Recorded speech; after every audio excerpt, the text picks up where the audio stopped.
제가 이 신앙생활 하면서 신앙은 여유 있게 누리면서 기쁨으로 이렇게 신앙생활을 하는 거라고 생각했습니다. 그리고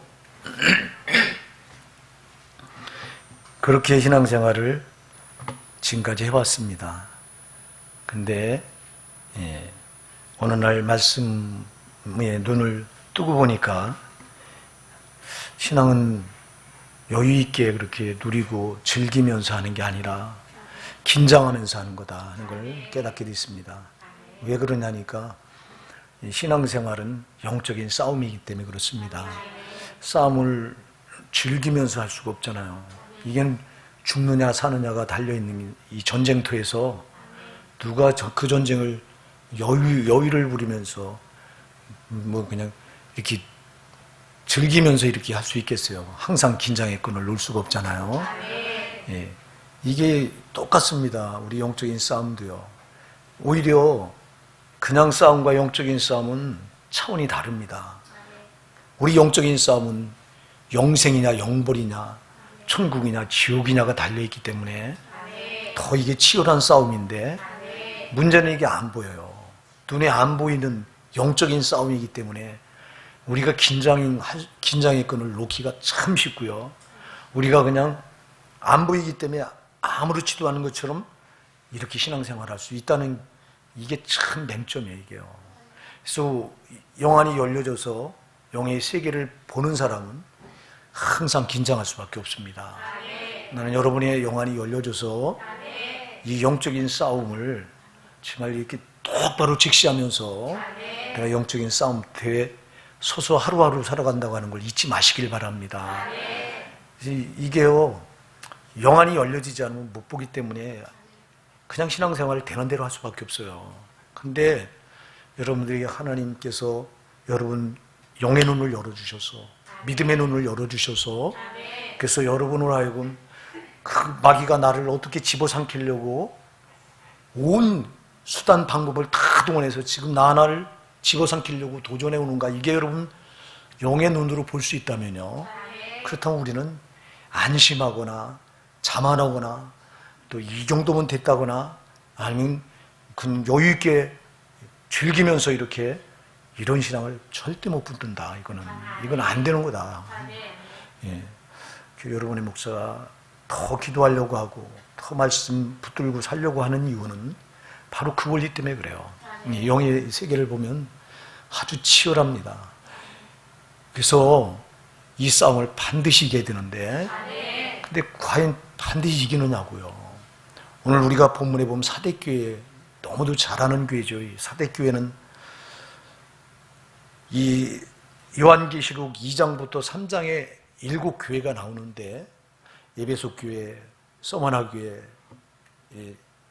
버가모 교회, 두아디라 교회, 사대교회, 또 빌라델비아 교회, 라우디게아 교회, 이렇게 해서 7교회가 나옵니다.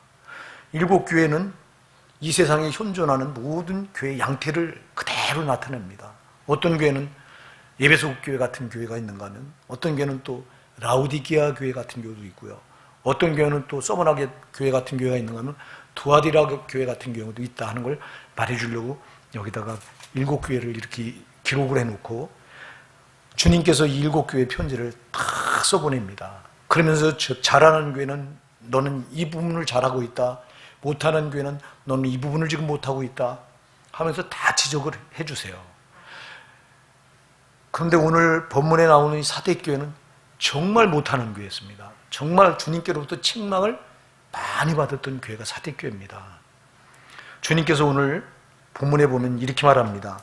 사대교회 사제에게 편지하기를 하나님의 7 영과 7 뼈를 가진 이가 가라사대 내가 네 행위를 아노니 내가 살았다는 이름은 가졌으나 죽은 자로다, 이렇게 말씀하세요. 자, 주님이 사대교회를 보실 때 죽은 교회래요. 죽은 교회.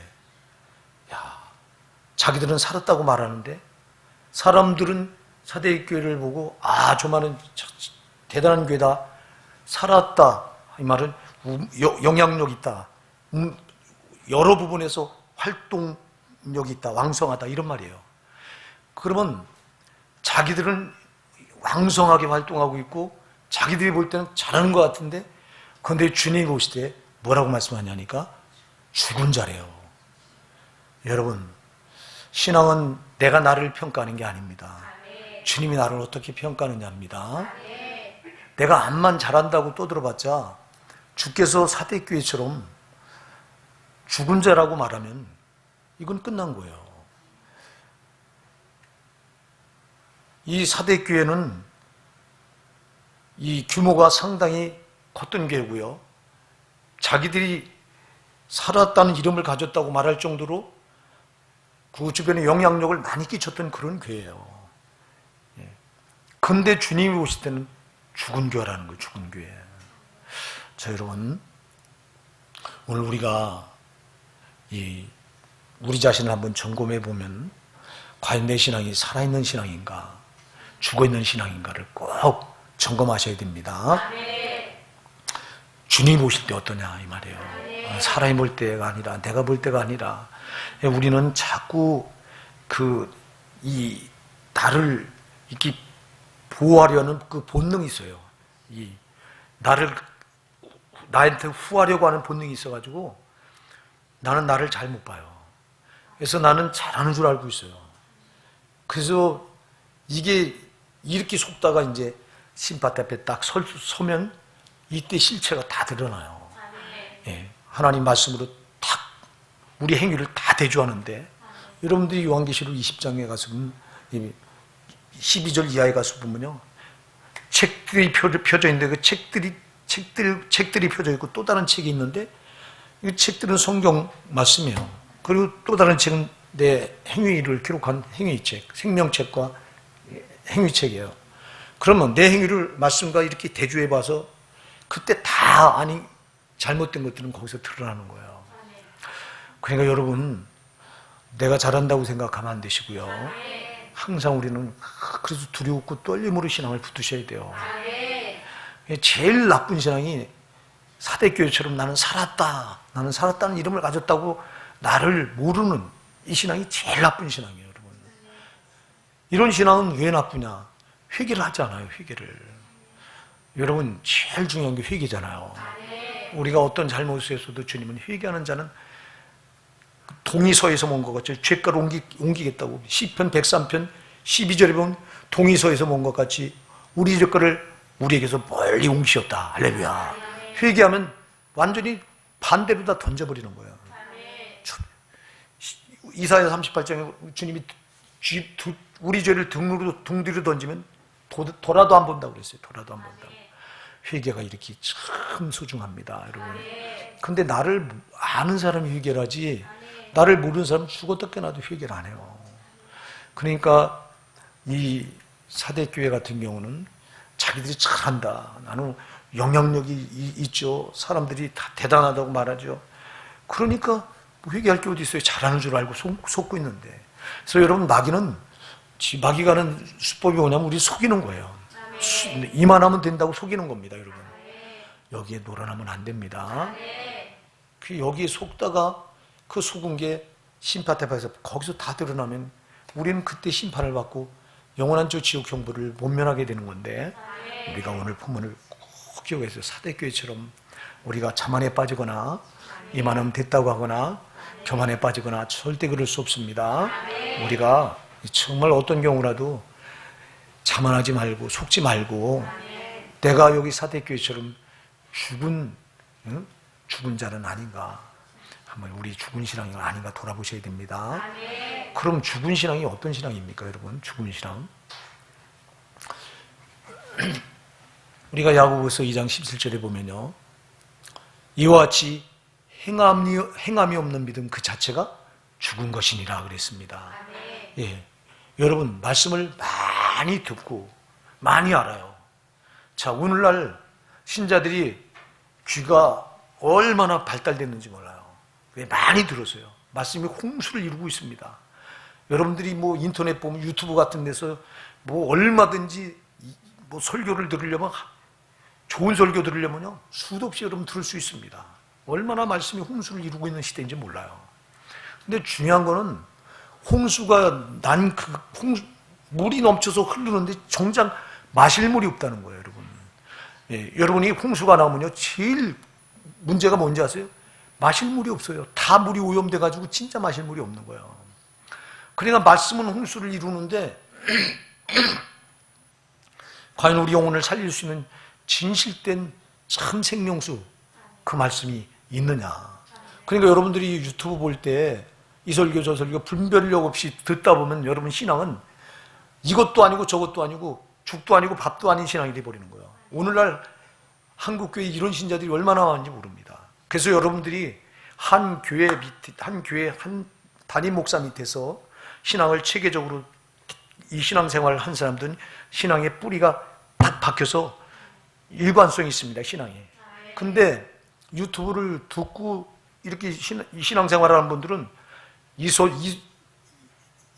설교 저 설교 막 받아들이다 보니까 신앙이 뼈대가 안 잡히는 거예요. 뼈대가 안 잡히니 뼈대가 없으면 여러분 이거 어떻게 되겠어요? 흐물흐물 여러분 몸에 뼈가 없다고 생각해 보세요. 이거. 그래서 신앙은 뼈대가 중요합니다. 그러니까 여러분들이 내 교회관에 정착해서 그 교회에서 한 담임 목사님 밑에서 여러분이 한 말씀을 계속 이제 듣고 신앙이 성장할 때 뼈대가 정확하게 세워져서 견고한 신앙이 되는데 이 신앙 저 신앙을 막 받아들여 보니까 귀만 발달돼 가지고 신앙이 가치관이 정립이 안 된 거예요. 그러니 이런 신앙은 바람이 불면 그냥 바람에 훅 날아가고 저 목사가 저런 설교하면 저런 줄 알고 또 거기 따라가고 또 이 목사가 이런 설교하면 이런 줄 알고 거기 따라가고 이래요. 저도 유튜브를 여러 번 봤는데요. 성경과 대조해서 참 비성경적인 유튜브가 얼마나 난무하고 있는지 몰라요, 여러분. 별 이상한 설교가 다 떠돕니다, 막. 예? 참, 주님 말씀의 마지막 때가 됐는데 지금 마지막 때가 되면 구름이 땅 밑에까지 깔린대요. 성경에 암만 찾아보세요. 그런 데가 있나. 그래서 지금 이렇게 땅 밑에까지 내려오면 주님이 재림한대요. 얼마 전에는 여러분 절기를 또 이렇게 나팔절을 이렇게 주님이 재림 나팔 소리 함께 온다고 했기 때문에 나팔절을 또 이렇게 설교하면서 나팔절이 곧 요 때이기 때문에 요 기간에 예수님이 오신다고. 그래서 그 기간이 지나간 지가 벌써 4월인데 4월 작년 4월 오긴 뭐가 와요. 그런 설교를 듣고 또 거기에 쏙 빠져가지고 우리 교회도 그러다가 나간 분이 한 분 있어요. 나한테 오기만 한 목사님 언제 이렇게 주님이 재림한다는데 참 왜 그래요? 이 설교 저 설교 듣다가 신앙이 정립이 안 되니까 이래요. 여러분 그래서 여러분들 유튜브 막 보시면 안 됩니다. 예, 유튜브에 이렇게 설교가 막 홍수를 이루는데 중요한 거는 그래서 많은 설교를 듣고 알아요. 귀가 발달돼서 말씀을 아주 뚫어지게 잘 알아요. 근데 문제는 뭐냐? 아는 만큼 행동을 해야 되는데 행함이 없는 거예요. 행함이 없어요. 여러분 우리 신앙생활은 하나님 앞에 내가 빛과 소금 된 삶을 살아가야 되는 게 이 신앙생활 아닙니까? 그럼 내가 말씀 받았으면 말씀대로 살아야 되는 거 아닙니까? 말씀대로 살면서 주님 몸된 교회 속해서 주님 몸된 교회를 위해서 주님 나라를 위해서 헌신하고 봉사하셔야 되는 거 아니에요? 그래서 나를 통해서 하나님 나라가 확장되고 전도도 하고. 근데 신앙에 뿌리가 없이 아니 듣고 들어서 많이 알기만 하고 행함이 없으니 요즘 가나안 신자들이 뭐예요? 가나안이 뭐예요? 가나안 거꾸로 하면 이게 안 나가. 교회 안 나가는 신자를 가나안 신자라고 그래요. 가나안 신자들이 여러분 바로 그런 거예요. 집안에 자기 혼자 자기 신앙 지킨대요. 그러면 자기 오늘 신앙 혼자 지켜서 하나님 나라가 확장됩니까? 주님은 이 땅에 와서 하나님 나라 확장하는 게 목적인데 이것 때문에 오셔서 제자들에게 하나님 나라를 위임하고 왔잖아요. 너희가 그래서 제자들이 하나같이 한 게 성령 받고 하나님 나라 확장하려고 복음 전하다가 순교당했잖아요. 그리고 이 사명이 오늘 우리 교회까지 위임된 거예요. 여러분들이 거듭났다면 저와 여러분의 사명은 하나님 나라를 계속해서 나를 통해서 확장시켜 나가야 돼요. 그러기 위해서는 몸된 교회 속해서 몸된 교회에서 봉사하고 헌신하고 전도하고 하면서 하나님 나라를 확장해 나가야 되는데, 가나안 신자들은 자기 집에 앉아서 자기 신앙 하나 지키는 걸로, 그게 하나님 뜻과 무슨 상관이냐고. 그러고도 주들은 옳다고 말하고 앉아있어요. 이게 죽은 신앙이에요. 이게 정신 차려야 돼요, 여러분. 행함이 없잖아. 주를 위해서 행함이 없는데 그게 무슨 신앙이냐고. 말씀대로 살지 않는데 그게 무슨 신앙이냐고. 내 신앙 하나 잘 지키면 그게 신앙입니까? 그거 얼마나 이기적이에요. 여러분, 주님이 이기적인 분이에요. 마귀는 이기적인 놈이에요. 저 하나만 아는 놈이에요. 저놈은. 주님은 이타적인 분이에요. 주님은 모든 일을 살리기 위해서 자기를 내놓으신 분이에요, 여러분. 자기를 십자가에 살찌고 피 흘려 자기 일을 죽어가면서 수많은 영혼들을 살리신 분이 주님이라고요. 요한복음 12장 24절에서 뭐라고 말씀하세요? 한 알이 미리 땅에 떨어져 썩지 않으면 한 알 그대로 있을 것이요 썩으면 많은 열매를 맺느니라. 썩어야지, 희생해야지. 근데 이렇게 이타적으로 나를 희생하지 않고 나 하나 지키려고, 내 신앙 하나 지키는 거, 요걸 가지고 믿음이라고 말하고 앉아있으니 이게 얼마나 주님이 이 땅에 오신 목적과 얼마나 잘못된 거냐고. 주님이 이 땅에 오신 목적은요, 자기 하나 희생해서 수많은 영혼들을 살리려고 하고, 이 땅에 하나의 나라를, 이 마귀가 다스린, 마귀가 임금 노릇하고 이 나라에 하나의 나라를 확장시키려고 오신 거예요. 그리고 그 사명을 우리에게 위임한 거예요. 그럼 우리는 그 말씀을 받고 그 말씀대로 실천해야 되는 거예요. 몸된 교회 뿌리를 내리고 거기 여기서 봉사헌신하고 전도하고 말씀대로 살아서 주변 사람들에게 귀감이 되고 빛이 되고 소금이 되면서 주님 영광을 드러내고, 이것이 여러분 살아있는 신앙인데, 근데 많이 듣고 알고 그리고는 자기 움직이지 않아. 근데 이게 죽은 신앙이에요, 이게. 예? 사랑하는 여러분, 우리가 정신을 바짝 차리고요. 말씀을 아는 것만큼 더 두려워하셔야 돼요. 아는 것만큼 그대로 실천해야 되기 때문에 그렇습니다. 근데 우리는 알기는 뚫어지게 아는데 행하지 않잖아. 이게 무슨 신앙이냐고. 여러분, 오늘 우리를 한번 돌아보십시다. 내 신앙이 여기 정말 사대교회 이 신앙은 아닌가. 우리 자만하지 마시고요. 내가 그동안 행함이 없었다면 나는 죽은 신앙 붙들었던 거예요. 주님 오시되 네가 살았다는 입을 가졌으나 실상은 죽은 자라고 책망받을 수밖에 없는 거예요.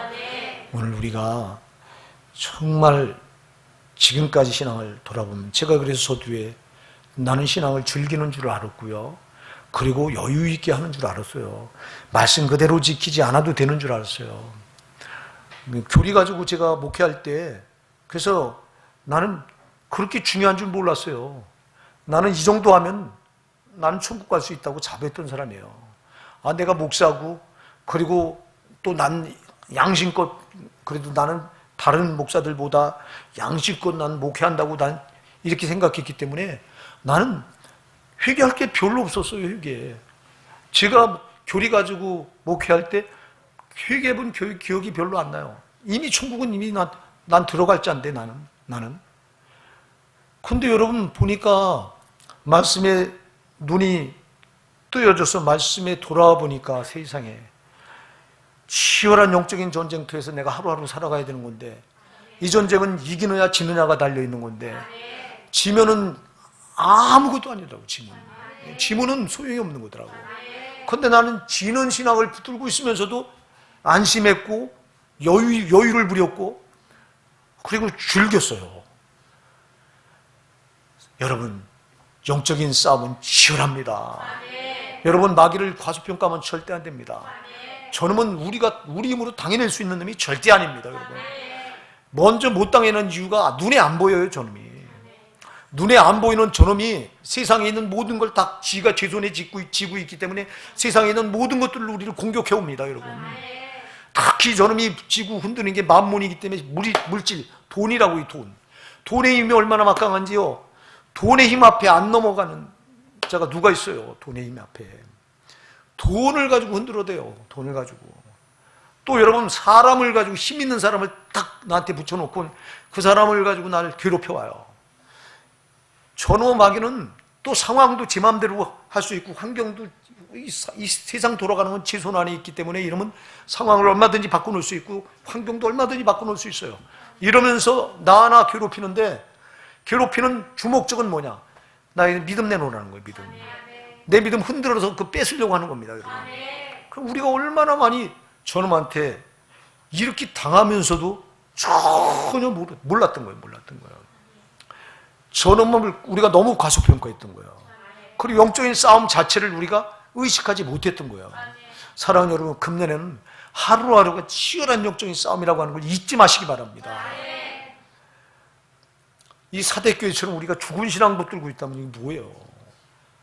죽은 신앙 붙들고도 자기는 잘한다고 생각하고 앉아있으니 이런 함정에 저와 여러분이 빠지지 말라는 법이 어디 있어요? 저도 빠질 수 있고 여러분도 빠질 수 있어요.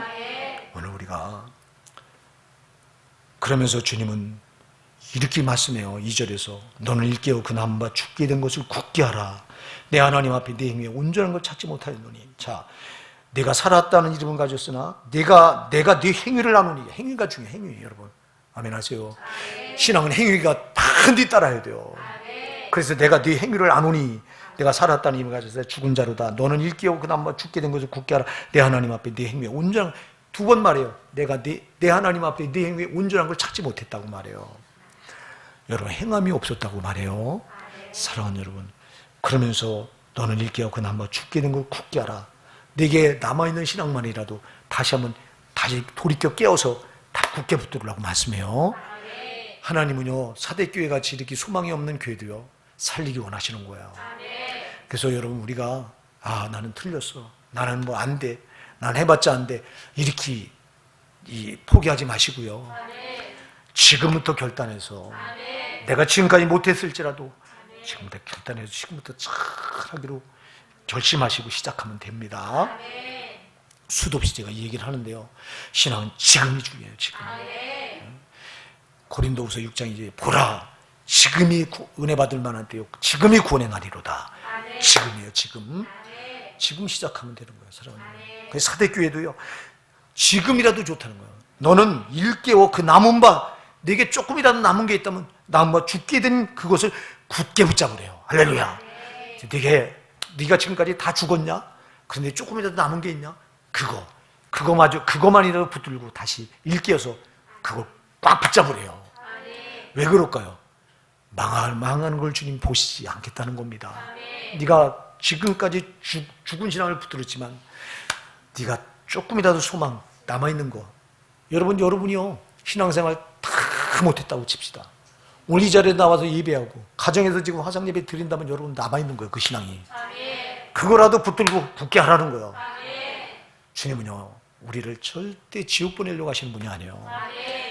그분이 생각해보세요. 자기 살을 으깨고 피까지 흘려서 자기 생명을 십자가에 쏟아주신 것은 단 한 명이라도 그 십자가 피를 의지해서 지옥까지 말라는 거잖아요.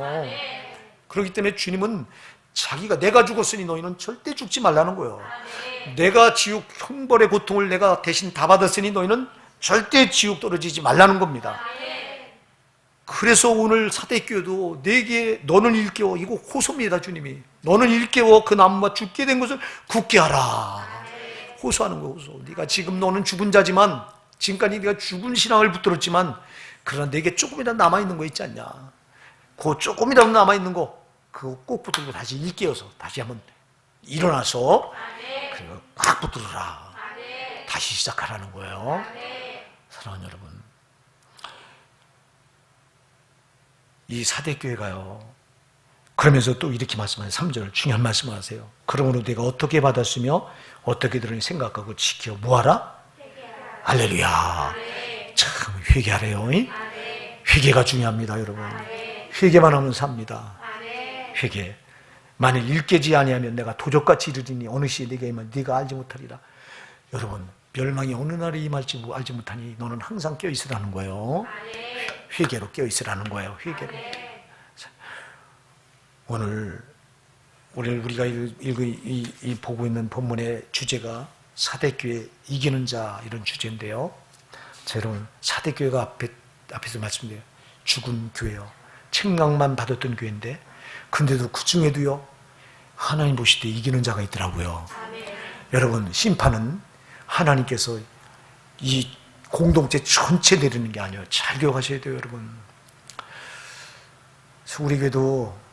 우리 교회가 잘못됐다고 해서 떠난 분이 한 분 계신데 참 제가 가슴이 아파요. 그분을 생각하면.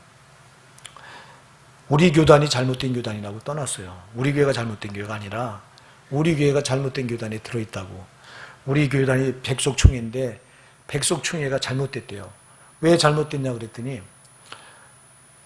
합동하고 통합하고 통합은 WCC에 가입돼 있고 합동은 WEA라고 하는 기구에 가입돼 있어요. 근데 이 두 기구가 굉장히 문제가 있는 그런 기구입니다. 그래서 이 기구에 통합 측이 들어가 있고 장로교단은 제일 큰 교회가 통합이고 그 다음 큰 교단이 합동이고 그 다음 큰 교단이 백석이에요. 그런데 이 두 교단이 거길 들어가 있는데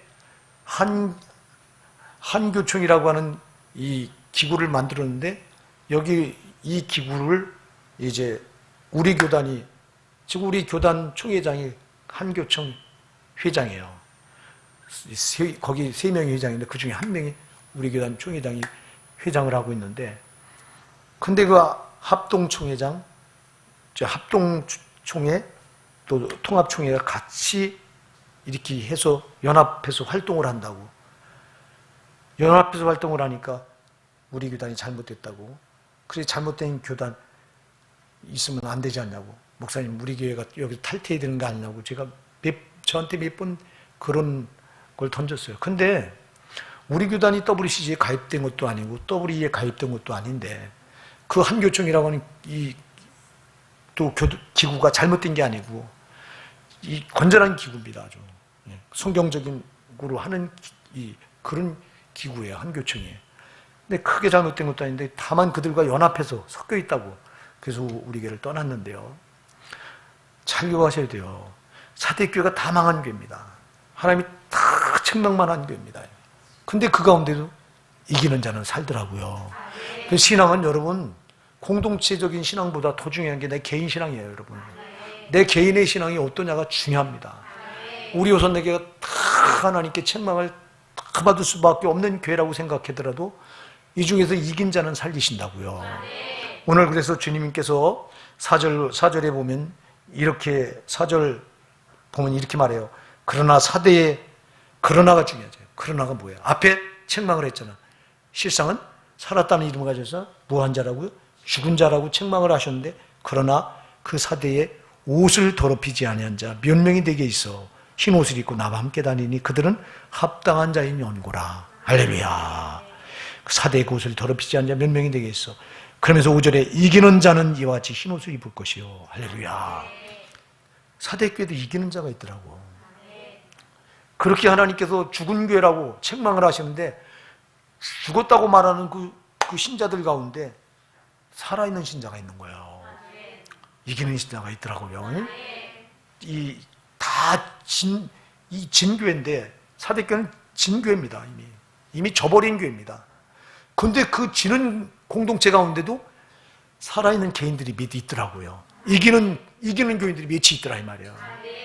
여러분 그래서 신앙은 항상 공동체 안에서 내 하나가 참 중요합니다. 소돔과 고모라가 여러분 창세기 19장에 가서 보면요 멸망을 받잖아요.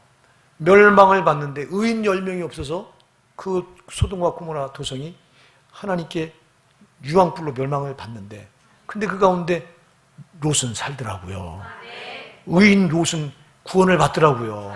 하나님이 악인과 의인을 같이 심판하지 않아요. 절대. 여러분 죽은 자와 산 자를 같이 심판하지 않아요. 하나님은 반드시 갈라놓으셔요. 여러분 우리 공동체가 암만 예를 들어 백석총회가 잘못됐다고 치자고요. 그럼 우리 교회가 잘못되지 않으면 우리 교회 백석총회에 속했다고 멸망시키지 않아요. 갈라놓으셔요. 소돔과 고모라를 멸망시킬 때 롯을 갈라놓으셨던 하나님이 갈라놓으신다고. 오늘 사대교회가 다 죽은 자라고 책망하는데 그 가운데 산 자들은 갈라놓으시잖아요. 이렇게. 그러니까 사랑하는 여러분 공동체 안에서 하나님은 공동체로 우리를 대화하시지 않는다. 내가 수도 없이 얘기해요. 하나님은 언제나 여러분 수천 명의 예배를 모여서 드린다 할지라도 그 중에 나 하나 1대1 나 하나를 상대하신다. 그러니까 여러분 우리는 우리 공동체가 중요한 게 아니라 공동체 안에 내가 중요하다고. 내 신앙이 살았느냐 죽었느냐, 내가 지금 이긴 자느냐 진 자냐, 이게 중요합니다. 여러분 내 신앙이 중요한 거예요. 이거를 우리가 잊으면 안 돼요. 오늘 본문에 보면 사대의 그것을 더럽히지 않은 자 몇 명이 내게 있어 흰 옷을 입고 나와 함께 다니 그들은 합당한 자의 온고라. 주님께 합당한 자가 돼야 되는데 누가 합당한 자예요? 흰 옷을 입은 자예요. 흰 옷을 입은 자. 응? 여러분 흰 옷을 반드시 입지 않으면 안 돼요. 우리가 마태복음 22장에 가서 보면요, 거기 이 혼인잔치 비유가 나오는데요, 임금이 혼인잔치를 열고 손님들을 초청할 때 먼저 초청받은 자들이 다 거부해버리고요, 나는 밭을 샀으니 나가봐야 되고, 나는 또 장가 들었으니 나가봐야 되고, 나는 이 소를 샀으니 시험하러 나가봐야 되고 하면 핑계를 대고 다 거절합니다. 그때 임금이 종들을 보내서 길과 산을 걸어 나가서 닥치는 대로 다 사람들 데려다 내 집을 채워라, 내 잔치자리를 채워라. 그래서 잔치자리를 채웠는데 거기 그리고 채우니까 임금이 들어옵니다. 들어와서 좌석을 회중을 휘둘러 보니까 그 중에 하나가 보이는데 하나가 예복을 입지 않았습니다. 잔치자리에 들어가려면 잔치집에 초대받은 사람은 다 거기서 마련한 예복을 입어야 되는데 예복을 입지 않은 한 자가 보이니까 뭐라고 말해요? 너는 어째 예복을 입지 않았나? 그러니까 유구무원이라고 그래요. 입이 있는데 대답을 못하는 겁니다. 그때 종들을 통해서 저자를 바깥 어두운 데 갖다 내버려라. 거기서 슬피 울며 이를 갈미 있으리라. 여러분 천국은 예복을 입지 않으면 못 들어가는 곳이에요. 다시 말해서 흰옷을 입지 않으면 못 들어가는 곳이에요. 여러분 흰옷이 뭐예요? 여러분 우리는 본래 죄로 새까맣게 더럽던 자들이 저와 여러분이에요. 근데 예수님께서 십자가에서 살찌고 피 흘려주셔서 그 피로 우리 죄를 속죄해 주셨어요. 그래서 우리를 성도 삼으신 거거든요. 그래서 정말 내가 예수를 성령으로 영접해서 내가 죄사함을 받았다면 나는 예수님이 입혀놓은 거룩한 옷을 입은 거예요. 성도라고 하는 옷을 입은 거예요. 이게 칭의의 옷이에요. 이게 칭의라고 하는 옷이에요. 칭의가 뭐예요? 예수님께서 내 죄를 다 나한테 내놔라, 네 죄를 내가 대신 다 짊어지고 십자가에서 너를 위해 살찌고 피 흘려 죽어줬으니 이제 너는 나를 통해서 너는 의롭게 됐다, 인정해 준 게 칭의예요. 그러니까 칭의는 내가 깨끗해서 잘난 게 아니라 예수님께서 내 죄값을 대신 다 갚아주시고 나에게 너는 의롭다 인정해 주신, 이게 칭의예요. 여러분이 예수님을 성령으로 만났다면 여러분들은 칭의의 옷을 입은 거예요. 그래서 이 옷이 바로 성도가 입는 옷인데요, 이 옷을 이제 입고 있다가 신랑 되신 예수님이 우리를 데리고 오실 때 이 옷을 입고 있어야 휴거되는 거예요. 할렐루야. 천국 잔치자리 들어가는 거라고. 근데 여러분 이 사대교회에 흰 옷을 더럽히지 아니한 몇 명이 있다고 그랬어요. 몇 명은 소수예요. 여러분 제가 자주 말씀드리잖아요. 구원받는 자가 소수다, 천국 들어가는 소수다. 왜? 이 교회만 들어가기 때문에. 자, 여기 오늘 본문에도요, 사대의 그 옷을 더럽히지 않은 자 몇 명이 내게 있어. 몇 명. 몇 명이라고 하는 건 아주 소수를 말해요. 그렇게 작다. 여러분 이 소수에 꼭 내가 들어가야 된다고. 여러분 그래서 신앙은 절대 되는 대로 못 붙드는 거예요. 그래서 바울 사도도요, 고린도전서 9장 24절에 보라, 운동장에서 다른 자들이 다 달릴지라도 오직 상 받는 자는 하나인 줄 너희가 알지 못하느냐. 너희도 상 받기 위해 이와 같이 다름질하라. 여러분 상 받는 자가 하나래요. 이게 여러분 멸류관인데 영생이 멸류관이에요. 여러분 이렇게 소수의 소수. 사대교회 여러분 아까도 얘기했지만 큰 교회입니다. 수천 명이 모였을 거예요. 이 교회가 몇 명인지는 안 나와 있지만 엄청 사대교회와 라우디게아 교회는 제일 큰 교회로 보는데요. 그러면 많은 무리가 모였는데 그 중에 몇 명만요. 아멘? 몇 명만이라고. 그래서 여러분 신앙은요 항상 소수가 통해요. 소수. 우리가 사는 이 인간 세계는 다수가 움직이는데 신앙은 소수가 움직이는 거예요. 여러분 이걸 잊으면 안 돼요. 그래서 여러분들도 우리 오산들에게 믿음 있는 소수가 되어야 된다고. 믿음 있는 소수. 우리 교회도 믿음 있는 소수에 의해서 우리 교회가 움직여져 갑니다. 여러분 왜 우리 교회 일꾼을 세웁니까? 왜 항존직을 세웁니까? 믿음 있는 그 소수들이 세워져서 그들에 의해서 여러분 우리가 여전도에 성경 공부합시다 할 때 다 모입니까? 아니요. 믿음 있는 소수만 모여서 그들이 성경 공부하고 우리 전도합시다 그럴 때 다 모입니까? 아니요. 믿음 있는 그들만 모여서 전도하고 그래서 그들에 의해서 교회가 움직여다가 하나님 나라가 확장돼 나가는 거예요. 할렐루야. 그래서 언제나 교회는 소수의 원리가 교회를 끌어가. 할렐루야. 세상은 다수의 원리예요. 세상은 많아야 이겨. 예. 대통령도 표 많이 받아야 이겨. 여러분 신앙은 안 그래요. 신앙은 소수의 원리가 항상 통하는 거다. 그래서 여러분 내가 다른 거 몰라도 믿음 있는 소수 꼭 내가 돼야 된다. 여러분 다수에 속하려고 하지 마세요. 다수에 속하면 여러분은 신앙은 다수에 속하면 망하는 거예요. 믿음 있는 소수에 속해야 돼요. 그래서 믿음이 내가 남달라야 된다니까. 여러분들이 믿음 저 사람 하는 만큼 내가 해야 되겠다 그러면 여러분 벌써 그건 진짜에 속한 거예요. 내가 저 사람보다 나아야 되겠다. 영적인 욕심은 가지세요. 여러분이 세상적인 욕심은 버려야 되지만 영적인 욕심은 야곱처럼 내 걸로 만들어야 돼요. 야곱이 여러분 이 형이 이소에게 비열하게 축복을 뺐습니다. 여러분 장자권도 팥죽 형 그 시간에 배고플 거 압니다. 사냥 나갔다 돌아온 시간은 항상 일정하니까 요 시간이면 형이 배고플 때지. 팥죽을 미리 써놓고 기다립니다. 기다리고 이제 배고플 때에 해서 팥죽 좀 달라고 하니까 형 장자권을 팔라고 비열하게 형 배고픈 걸 이용해서 장자권을 뺏은 자가 야곱이에요.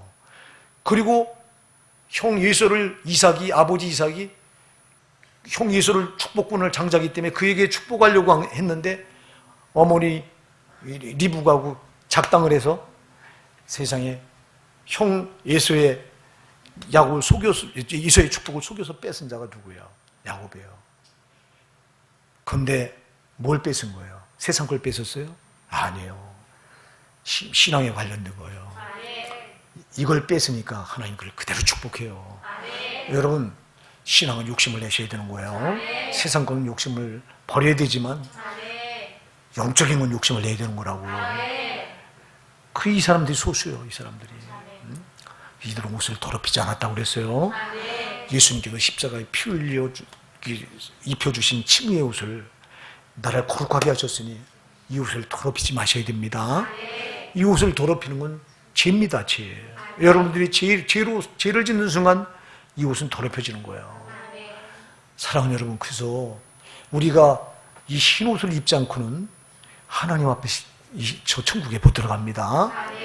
예복을 입지 않은 자 내쫓아서 바깥 오는데 내쫓아서 거기서 슬피 울며 이를 감히 있게 하라고 하신 것처럼 우리가 예복을 입지 않고는 못 들어가요. 예수께서 나 같은 죄인을 위해서 십자가에 피 흘려 속죄 주신 그 보혈의 공로를 통해서 내가 의롭다함을 받은 이 성도의 옷, 이거 더럽히면 안 된다고. 이거. 그래서 성도는 거룩이 생명이라고.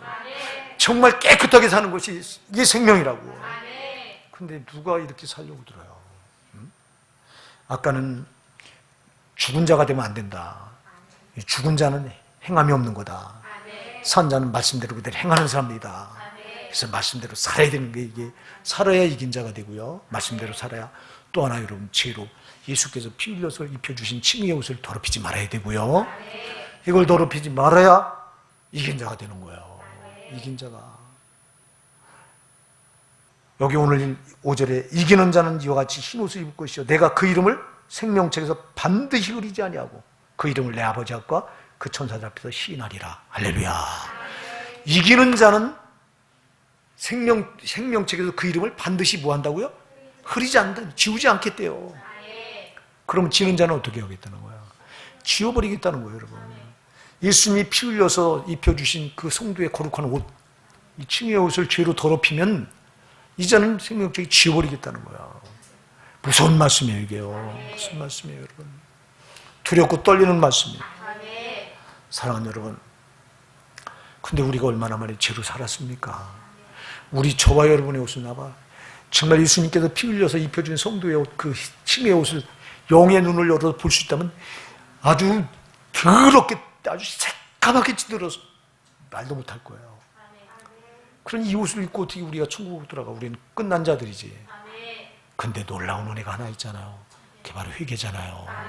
오늘 이 3절에서도 회개하라, 회개하라, 회개하라고 외치는 주님의 음성을 들으시기 바랍니다.